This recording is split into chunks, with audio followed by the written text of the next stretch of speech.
नमस्कार दर्शकवृन्द, आजको मुख्य समाचारमा भिजिट भिसा काण्ड, गगन थापाको कडा प्रतिक्रिया, दोषीलाई उन्मुक्ति नदिन आग्रह, यो समाचार लिएर आएका छौं हामी। हाल चर्किँदै गएको भिजिट भिसा घोटालाबारे नेपाली कांग्रेसका महामन्त्री गगन थापाले गम्भीर चिन्ता व्यक्त गर्दै दोषीलाई कडाभन्दा कडा कारबाहीको माग गरेका छन्। राज्यका जिम्मेवार तहहरूबाटै नागरिक ठगिनु अत्यन्तै दुःखद र लज्जास्पद भएको उनको धारणा छ। धरानमा आयोजित एक कार्यक्रममा बोल्दै थापाले भिजिट भिसाको नाममा भइरहेको ठगी, अपारदर्शिता र नियोजित ढंगले सञ्चालित आपराधिक सञ्जालको परिणाम भएको दावी गरे। उनले कुनै शक्तिको दबाव वा संरक्षणको आडमा दोषी उम्कन नपाउने प्रश्न पारे। उनका अनुसार कानुन भन्दा माथि कोही हुँदैन र पदको ओहदाले अपराधलाई ओझेलमा पार्न मिल्दैन। थापाले त्रिभुवन अन्तर्राष्ट्रिय विमानस्थलका केही अधिकारीहरू समेत अनुसन्धानको दायरामा परेका सूचना सार्वजनिक भइरहेको बेला अनुसन्धान प्रक्रियामा कुनै किसिमको हस्तक्षेप नहुने सुनिश्चित गर्नुपर्ने बताएका छन्। अख्तियारले स्वतन्त्र, निष्पक्ष र निडर भएर काम गर्नुपर्ने उनको आग्रह छ। यस्ता प्रकरणमा कारबाही चुस्त,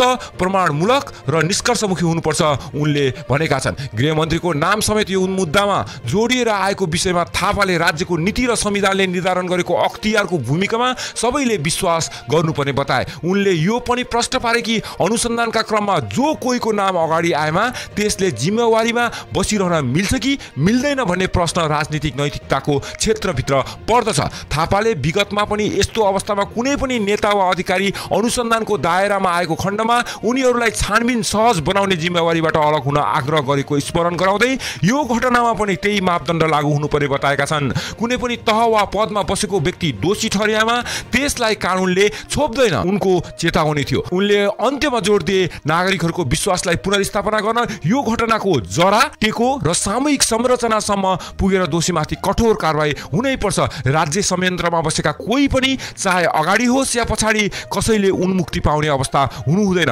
हस्त दर्शकवृन्द, आजलाई यति नै। तपाईको दिन शुभ रहोस् र यदि तपाईलाई हाम्रो प्रस्तुति राम्रो लागेको खण्डमा हामीलाई अवश्य सब्स्क्राइब गर्नुहोस् र यो सानो परिवारलाई विशाल परिवार बनाउनको लागि महत्त्वपूर्ण भूमिका खेल्नुहोस्। हस्त, धन्यवाद, नमस्कार।